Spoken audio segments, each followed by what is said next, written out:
आज आपण ज्ञानेश्वर माऊलींच्या दर्शनाला जात आहोत. चला तर मग. पुण्यापासून साधारण 22 किलोमीटर अंतरावर देवाची आळंदी हे ठिकाण आहे. हवेली तालुक्यात चोराची आळंदी व म्हातोबाची आळंदी ही गावे आहेत, तर खेड तालुक्यात देवाची आळंदी हे गाव आहे. आळंदी हे इंद्रायणी नदीच्या किनाऱ्यावर वसलेले आणि ज्ञानेश्वर माऊलींच्या पदस्पर्शाने पावन झालेले एक तीर्थक्षेत्र आहे. येथे येण्यासाठी हडपसर, स्वारगेट, शिवाजीनगर या ठिकाणांहून बससेवा उपलब्ध आहेत. तसेच आपण आपल्या प्रायव्हेट व्हेकलने सुद्धा येथे येऊ शकतो. पुण्याहून आळंदीकडे जाताना चरोली फाट्यावर माऊलींच्या थोरल्या पादुका मंदिर आहे. येथे हे मंदिर उभारण्याचे कारण असे सांगितले जाते की ज्ञानेश्वर माऊली मनन, चिंतन व ध्यान करण्यासाठी या ठिकाणी येत असत. हे मंदिर अतिशय भव्य आणि सुंदर आहे. मंदिरात प्रवेश करताना अगोदर मंदिराच्या एका बाजूला श्री गणेश तर दुसऱ्या बाजूला श्री दत्त यांची मंदिरे आहेत.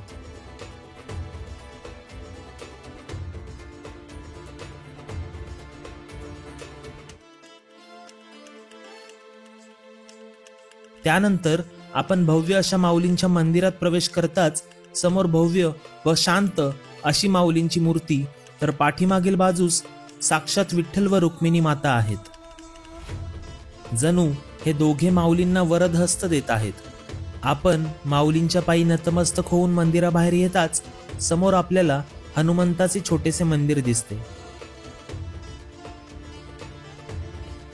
या मंदिराला लागूनच एक बाग आहे व त्या बागेत संत निवृत्तीनाथ, संत ज्ञानेश्वर माऊली, संत सोपान काका, संत मुक्ताबाई व संत तुकाराम यांच्या भेटीचा प्रसंग मूर्ती रूपाने दाखवला आहे. आता आपण आळंदी येथे आलो आहोत.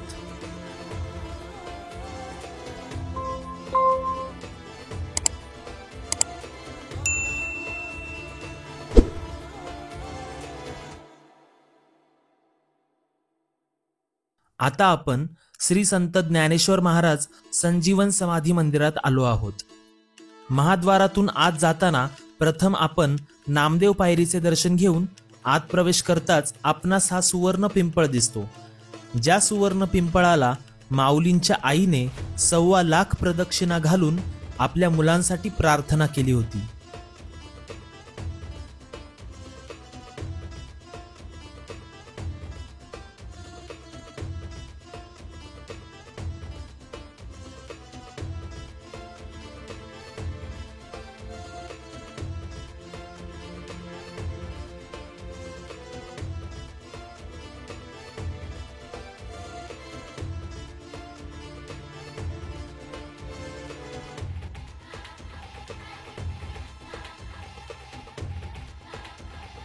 आता आपण मुख्य मंदिरात जात आहोत.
मंदिरात माऊलींचे दर्शन घेऊन मन अतिशय भरून आले.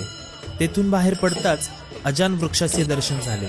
या अजान वृक्षाबाबत असे म्हटले जाते, पंढरपुरातील भगवान श्री विठ्ठल, संत नामदेव, बंधू निवृत्तीनाथ, संत सोपानदेव व संत मुक्ताबाई तसेच अनेक संत व आळंदीतील ग्रामस्थ यांच्या साक्षीने समाधी स्थळाकडे जात असताना ज्ञानेश्वर माऊलींनी सर्वांना प्रेमाने आलिंगन दिले.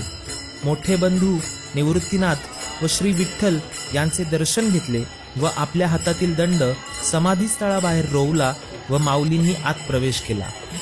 पुढे याच लाकडी दंडाला पालवी फुटून त्याचे मोठ्या वृक्षात रूपांतर झाले. हाच तो अजान वृक्ष. काही वर्षांनंतर पैठणच्या एकनाथ महाराजांच्या ज्ञानेश्वर माऊली स्वप्नात गेले व त्यांना म्हणाले, अजान वृक्षाच्या मुळ्या माझ्या कंठाशी लागल्या आहेत, त्याचा त्रास मला होतो आहे. तेव्हा संत एकनाथांनी अनेक संतांसोबत आळंदीला येऊन त्या मुळ्या बाजूला काढल्या.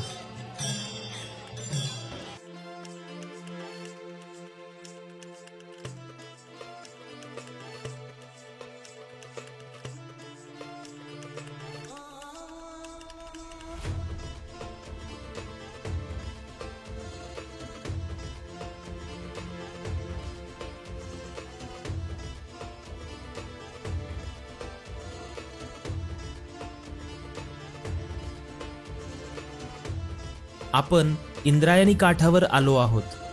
या पवित्र नदीमध्ये अनेक जण स्नान करतात. तर आषाढी कार्तिकी निमित्त येणाऱ्या भाविकांची थांबण्याची सोय सुद्धा येथे होते. हा आहे विश्वशांती स्तंभ. तो इंद्रायणीच्या पात्रात उभारलेला आहे. या स्तंभावर हिंसेकडून अहिंसेकडे जाणारे प्रतिकात्मक शिल्पे आहेत. यामध्ये सिंह, गरुड, मोर आणि शेवटी शांततेचं प्रतीक कपोत व सर्वात वर शांतीध्वज. आकाशाशी स्पर्धा करणारा हा शांतीध्वज रात्रीच्या रोषणाईत खूपच सुंदर दिसतो.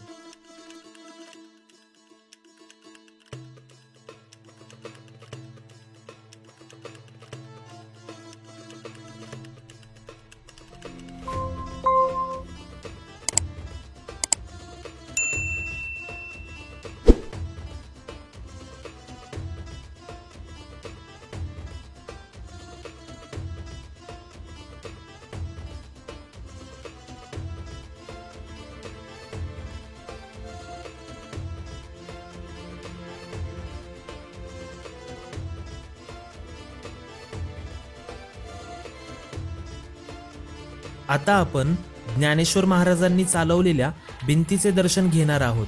याबाबत कथा अशी सांगितली जाते की चांगदेव नावाचे एक महान योगी तापी नदीच्या काठी राहत असत. 1400 वर्षांच्या दीर्घ तपाने त्यांच्या तोंडावर तेज दिसत असे. ते योगी असून सिद्धी त्यांना सहज प्रसन्न होई, पण त्यांना या गोष्टीचा फार अहंकार असे. आळंदीच्या ज्ञानेश्वरांच्या दिव्यत्वाची व अलौकिकत्वाची ख्याती सर्वत्र पसरली होती. तेव्हा खरे काय ते जाणून घेण्यासाठी चांगदेवांना ज्ञानेश्वरांची भेट घेण्याची इच्छा झाली. पण चांगदेव महाराजांनी कमीपणा पत्करून आपण होऊन भेटीस जाणे योग्य नाही असा सल्ला त्यांच्या काही शिष्यांनी त्यांना दिला.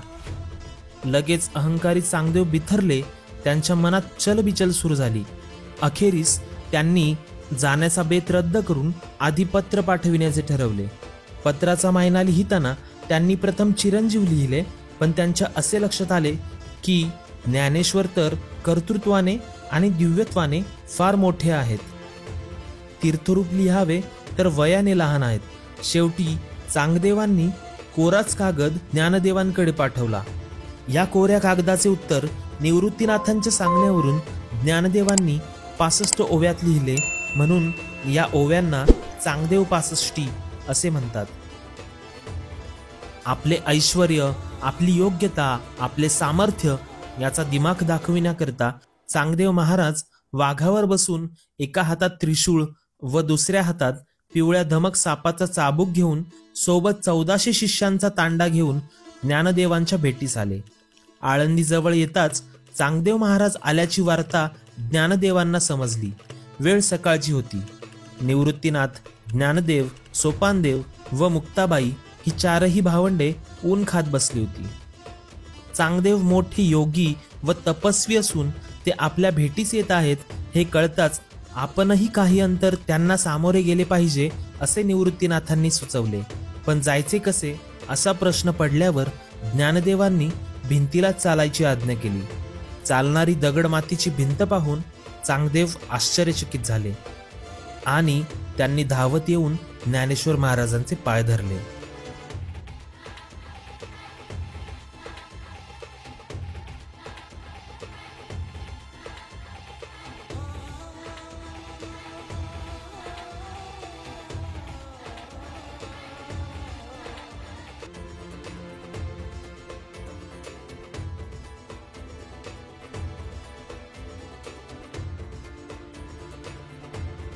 मित्रांनो, तुम्ही सुद्धा ज्ञानेश्वर माऊलींचे दर्शन घेण्यासाठी आळंदीला आवर्जून भेट द्या.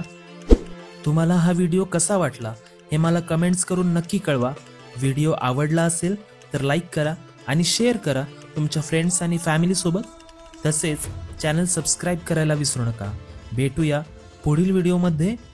जय हिंद, जय भारत, जय महाराष्ट्र.